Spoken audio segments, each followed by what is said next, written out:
ഞാൻ ജോസ് വർഗീസ്, കൃഷി വകുപ്പിൽ നിന്ന് പ്രിൻസിപ്പൽ അഗ്രികൾച്ചർ ഓഫീസറായി റിട്ടയർ ചെയ്തിട്ടുള്ള വ്യക്തിയാണ്. ഇന്ന് നമ്മൾ ഇവിടെ പ്രതിപാദിക്കാൻ പോകുന്നത് വേനൽക്കാലത്ത് ചെടികളുടെ സംരക്ഷണം എങ്ങനെ സുഗമമാക്കാം എന്നുള്ളതാണ്. കഠിനമായ ചൂടാണ് ഇപ്പോൾ അനുഭവപ്പെട്ടുകൊണ്ടിരിക്കുന്നത്. ഇപ്പോൾ തന്നെ ഈ മാസം തന്നെ ഏകദേശം 34-36 ഡിഗ്രി ചൂടിലേക്ക് എത്തിക്കഴിഞ്ഞു. കുടിവെള്ളത്തിന് ബുദ്ധിമുട്ടുന്ന അവസരമാണ്.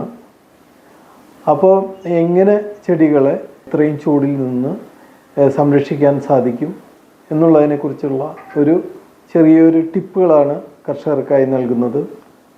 ഇതിന് ഏറ്റവും അനുയോജ്യമായിട്ടുള്ള ജൈവികമായിട്ടുള്ള ഒരു കാര്യമാണ് ഒരു ബാക്ടീരിയയെ, അതായത് PPFM എന്ന് പറഞ്ഞിട്ടുള്ള ഒരു ബാക്ടീരിയനെ ചെടികളിൽ കൊടുക്കുകയാണെങ്കിൽ വളരെ എഫക്റ്റീവായിട്ട് ചെടികൾക്ക് അതിൻ്റെ ഗ്രോത്ത് മെയിൻറ്റെയിൻ ചെയ്തു പോകാൻ സാധിക്കും. മെയിൻറ്റെയിൻ ചെയ്യല്ല, കുറച്ചുകൂടി ആക്റ്റീവായിട്ടുള്ള ഗ്രോത്ത് കിട്ടുകയും ചെയ്യും.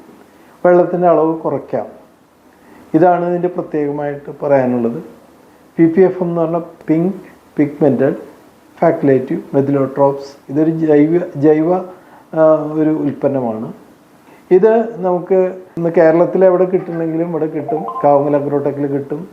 ഇത് എവർഗ്രീൻ എന്ന് പേരുള്ള ഒരു ട്രേഡ് നെയിമിലാണ് ഇന്ന് ഇവിടെ വാങ്ങിക്കാൻ ലഭിക്കുന്നത്.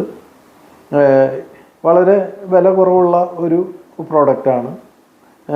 കർഷകർക്ക് ഇത് എളുപ്പത്തിൽ ഉപയോഗിക്കാൻ സാധിക്കും. ഇതിൻ്റെ ഒരു പ്രത്യേകത എന്ന് പറഞ്ഞു കഴിഞ്ഞിട്ടുണ്ടെങ്കിൽ ഇത് ഏർലി മോർണിംഗിൽ തെളിക്കണം. ഏറ്റവും അധികാലത്ത് തെളിക്കുകയാണ് ഏറ്റവും നല്ലത്. അതുപോലെ തന്നെ ഇപ്പം നെല്ലിലാണെങ്കിലോ പച്ചക്കറികളിലൊക്കെ ആണെങ്കിൽ വെള്ളത്തിൻ്റെ ഒരു അംശം മണ്ണിൽ ആവശ്യമാണ്. തീരെ ഡ്രൈനെസ് ആയിട്ട് കട്ട വീഴുക, അതായത് പാടശേഖരത്തിലൊക്കെ തീരെ വെള്ളം കുറഞ്ഞു കഴിഞ്ഞിട്ടുണ്ടെങ്കിൽ കട്ട വീഴുന്ന ഒരു അവസ്ഥയുണ്ട്.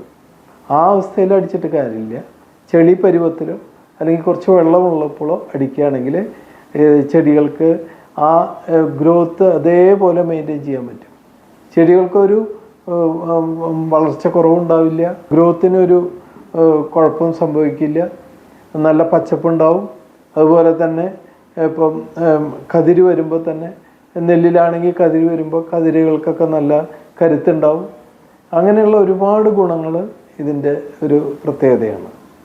ഇലകളിൽ തെളിക്കുമ്പോൾ ഈ ബാക്ടീരിയ ഇലകളിൽ വീഴുകയും പ്രത്യേകിച്ച് കാലത്തുള്ള സമയത്ത് ഏറ്റവും കൂടുതൽ ചെടികളിൽ നിന്ന് ഉൽപ്പാദിപ്പിക്കുന്നതാണ് മെത്തനോൾ എന്നുള്ള രാസവസ്തു.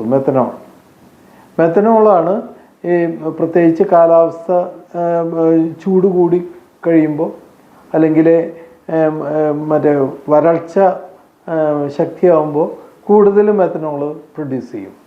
ഈ മെത്തനോളാണ് ചെടികളെ ഒരു കരിച്ചലിൻ്റെ അവസ്ഥയിലേക്ക് എത്തിക്കുന്നത്.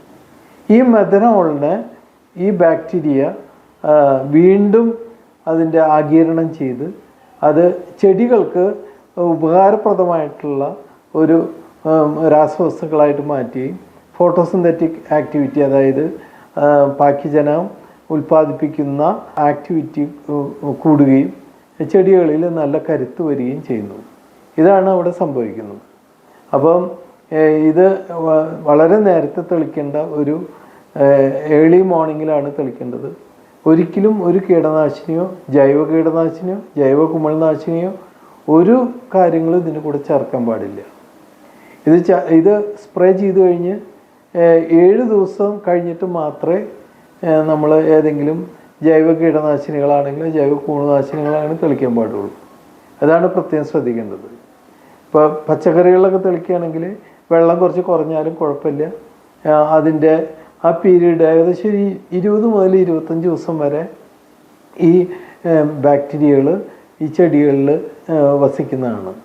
അതുപോലെ തന്നെ ചെടികളിലെ കരുത്ത്, അതിൻ്റെ ചെടികളിലെ ഇലകളുടെ പച്ച നിറം, അതുപോലെ തന്നെ അതിലുണ്ടാകുന്നതായ ഫലങ്ങളുടെ മികവ്, ഇതെല്ലാം ഈ മെഥിലോട്രോപ്സ് എന്ന് പറഞ്ഞുള്ള ഈ ബാക്ടീരിയകൾ കൂടുതൽ ഊർജം നൽകുകയും ചെടികൾക്ക് ഊർജം നൽകുകയും ചെടികളിലുള്ള കരുത്ത് കൂട്ടുകയും ചെയ്യും. ഇത് നെല്ലിലൊക്കെ ആണെങ്കിൽ ഏകദേശം ഒരു 500 മില്ലി മതി 100 ലിറ്റർ വെള്ളത്തിൽ കലക്കി സ്പ്രേ ചെയ്യാൻ. 500 മില്ലി മതി. ഇത് 500 മില്ലിയുടെ ബോട്ടിലാണ്. ഏകദേശം 180 രൂപ 200 രൂപ മാത്രമേ ഇതിൻ്റെ വിലയുള്ളൂ. ഇത് 5 മില്ലി 1 ലിറ്റർ വെള്ളം എന്നുള്ള കണക്കിനാണ് ഇത് സ്പ്രേ ചെയ്യേണ്ടത്. 5 മില്ലി 1 ലിറ്റർ വെള്ളം ഇത് സ്പ്രേ ചെയ്യേണ്ടത് ഞാൻ നേരത്തെ പറഞ്ഞ പോലെ തന്നെ അതിരാവിലെയാണ് ഏറ്റവും നല്ലത്. ഇനി അഥവാ ഇപ്പം നെൽകൃഷിയിൽ വരൾച്ച നേരിടുന്ന പ്രദേശങ്ങൾ അഥവാ മഴ കിട്ടിയാൽ തന്നെ ഒന്നും പേടിക്കേണ്ട, അത് ഒന്നും സംഭവിക്കില്ല. മഴ ലഭിച്ചാൽ തന്നെ ചെടികൾക്ക് കുറച്ചും കൂടി ഊർജ്ജം കിട്ടും. ഇത് നമ്മുടെ സംസ്ഥാനത്ത് ഇത്ര വ്യാപകമല്ലെങ്കിലും അയൽ സംസ്ഥാനങ്ങളായ തമിഴ്നാട്ടിലും കർണാടകയിലും ആന്ധ്രയിലൊക്കെ ഇത് വ്യാപകമായി ഉപയോഗിച്ചുകൊണ്ടിരിക്കുന്നൊരു വസ്തുവാണ്.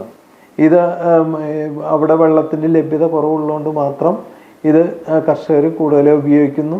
അതിൻ്റെ ഗുണം അവർക്ക് നല്ലവണ്ണം ലഭിക്കുന്നുണ്ട്. അപ്പോൾ ഇത് പൂർണ്ണമായും ഒരു ജൈവ ഉൽപ്പന്നമാണ്. മനുഷ്യർക്കോ മൃഗങ്ങൾക്കോ പാരിസ്ഥിതികമായിട്ടുള്ള ഒരു പ്രശ്നങ്ങളും സൃഷ്ടിക്കാത്ത ഏറ്റവും നല്ല ഉൽപ്പന്നമാണ്. അപ്പോൾ ഇത് കർഷകർ ഉപയോഗിക്കുക. ഈ വരൾച്ചയെ അതിജീവിക്കുന്നതിന് വളരെ എഫക്റ്റീവാണ്. പ്രത്യേകിച്ച് ഇപ്പോൾ തണ്ണിമത്തൻ്റെ കൃഷിയൊക്കെ വ്യാപകമാണ്. തണ്ണിമത്തനിലും ഇത് സ്പ്രേ ചെയ്യാവുന്നതാണ്. ഇലകൾക്ക് നല്ല പച്ചപ്പ് കിട്ടുന്നതിനും കായകളുടെ പുഷ്ടി കൂട്ടുന്നതിനും അതുപോലെ തന്നെ കൂടുതൽ പൂക്കൾ ഉണ്ടാകുന്നതിനും ഈ എവർഗ്രീൻ എന്ന് പറഞ്ഞിട്ടുള്ള PPFM ഈ ബാക്ടീരിയകൾ വളരെ എഫക്റ്റീവാണ്. അപ്പോൾ ഇതിനെക്കുറിച്ചിട്ടുള്ള നിങ്ങളുടെ സംശയങ്ങളും നിങ്ങളുടെ അഭിപ്രായങ്ങളും ഇതിനോട് അനുബന്ധിച്ച് കൊടുത്തിട്ടുള്ള എൻ്റെ ഫോൺ നമ്പറിൽ ബന്ധപ്പെടുക. ഇതിനെക്കുറിച്ചുള്ള കൂടുതൽ വിവരങ്ങൾ നിങ്ങൾക്ക് ലഭ്യമാകുന്നതാണ്.